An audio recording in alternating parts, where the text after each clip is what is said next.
महाराष्ट्र में विधानसभा चुनाव के परिणाम आ चुके हैं और जो परिणाम निकलकर सामने आए हैं वो सरकारी कर्मचारी शिक्षकों के लिए काफी ज्यादा अचंभित करने वाले रहे, क्योंकि कर्मचारी जहां वोट फॉर ओपीएस की मुहिम चला रहे हैं, विपक्ष के द्वारा कहा गया था कि अगर उनकी पार्टी सत्ता पक्ष में आती है तो पुरानी पेंशन को बहाल किया जाएगा और इस वजह से कर्मचारी लगातार वोट फॉर ओपीएस की मुहिम कर रहे थे। फिलहाल आपको बता दें, ओपीएस का तो मुद्दा जीतता हुआ नजर आया, लेकिन वो पार्टी सत्ता पक्ष में नहीं आ पाई जिसने ओपीएस बहाली की बात की थी। फिलहाल आपको बता दें कि कर्मचारियों में निराशा तो है, लेकिन कर्मचारियों को आशा भी है कि जो पार्टी अब सत्ता में आई है उनसे पुरानी पेंशन बहाली के लिए पैरवी की जाएगी और जल्द ही सरकार जो है वो पुरानी पेंशन को बहाल कर देगी। कर्मचारियों का साफ तौर पे ये कहना है, उनका संघर्ष तब तक ऐसे ही जारी रहेगा जब तक कि पुरानी पेंशन बहाल नहीं हो जाती है। इसी के साथ कर्मचारी अब 15 दिसंबर के महाधिवेशन की तैयारी में जुट चुके हैं। कर्मचारियों का साफ तौर पे ये कहना है, 15 दिसंबर का जो महाधिवेशन होगा उसके बाद आगे की रणनीति तय होगी और पूरा प्रयास किया जाएगा कि केंद्र से ही पुरानी पेंशन को बहाल करवाया जाए। ज्यादा जानकारी देते हुए एनएम ओपीएस राज्य महाराष्ट्र के प्रदेश अध्यक्ष वितेश खांडेकर ने क्या कुछ कहा, आप भी सुनिए।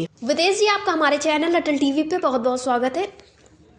बहुत बहुत धन्यवाद आपका, अटल टीवी का भी बहुत बहुत धन्यवाद। वितेश जी, जैसा देखने को मिला कि महाराष्ट्र में जैसे ही कर्मचारी बहुत जोरों शोरों से विधानसभा चुनाव के परिणाम का इंतजार कर रहे थे, परिणाम आ चुका है और आपका क्या कुछ कहना है इन सारी चीजों से? क्या आप लोग सहमत हैं जो परिणाम आए हुए हैं, क्योंकि झारखंड में भी परिणाम काफी अच्छे रहे हैं, तो आपका महाराष्ट्र राज्य को लेकर क्या कुछ कहना है?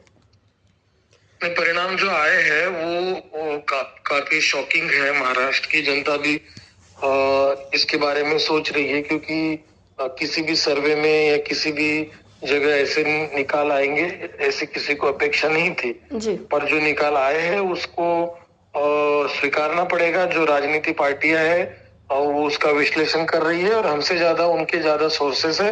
कुछ गड़बड़ी यदि हो गई होगी तो वो उसको देखेंगे। पर महाराष्ट्र की जो कर्मचारी है उन्होंने अपना काम बखूबी किया है। जब यह हमारा एक आंदोलन का तरीका था जी। और जो पेंशन देगा उसके हम साथ रहेंगे, ये हमारा कहना था।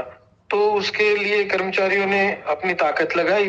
अब सत्ता महाराष्ट्र के बारे में आप जानते हो कि बहुत ज्यादा जो विपक्ष की हालत है वो गंभीर हो गई है। विपक्ष रहा ही नहीं, इतना मार्जिन से महायुति सरकार जीत के आई है। तो आने वाले समय में हमारा जो पुरानी पेंशन की जो लड़ाई है वो चालू रहेगी। सरकार कोई भी हो, सरकार कोई भी आए, पर पुरानी पेंशन की मांग हम रखते आ रहे हैं और आगे भी रखते रहेंगे। जी विदेश जी, अब आगे की रणनीति क्या होगी आप लोग, क्योंकि अभी तक तो आप लोग चुनाव में व्यस्त थे, अब चुनाव भी हो गए, परिणाम भी आ चुके, तो अब ओपीएस को बहाल कराने के लिए क्या कुछ रणनीति बनाई आप लोगों ने?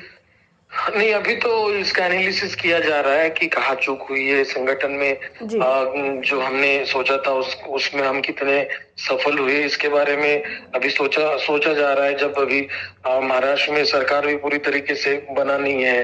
अब सरकार मुख्यमंत्री कौन बनते हैं, किसके इससे कौन मंत्रालय आता है, सरकार का रवैया क्या रहता है, तो इसका पूरा देख के सोच विचार करके अभी महाराष्ट्र में हम हमारी महाराष्ट्र प्रदेश कार्यकारिणी की जूनी पेंशन संगठन की समीक्षा बैठक भी लेने वाले हैं। उसमें आगे की रणनीति तय की जाएगी। पर एक निश्चित है कि पुरानी पेंशन का संघर्ष पुरानी पेंशन बहाल होते तक चलते रहेगा। जी वितेश जी, अब 15 दिसंबर भी आने वाला है महाधिवेशन दिल्ली में, तो उसको लेकर क्या कुछ तैयारियां आप लोग कर रहे हैं?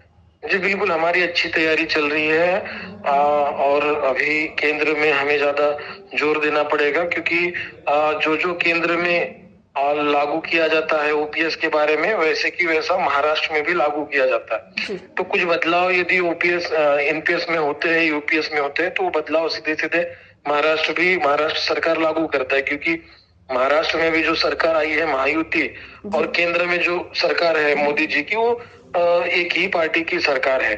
तो ऐसे में केंद्र में जो भी होगा उसका स्वीकार महाराष्ट्र में की सरकार करते है। तो अभी अब हमारी महाराष्ट्र के साथ ही ज्यादा से ज्यादा केंद्र में जोर लगाएंगे और इसलिए 15 दिसंबर में होने वाला जो ये अधिवेशन है ये हमारे लिए बहुत महत्वपूर्ण है। जी वितेश जी, अटल टीवी से जुड़ने के लिए धन्यवाद। बहुत बहुत थैंक यू आपका।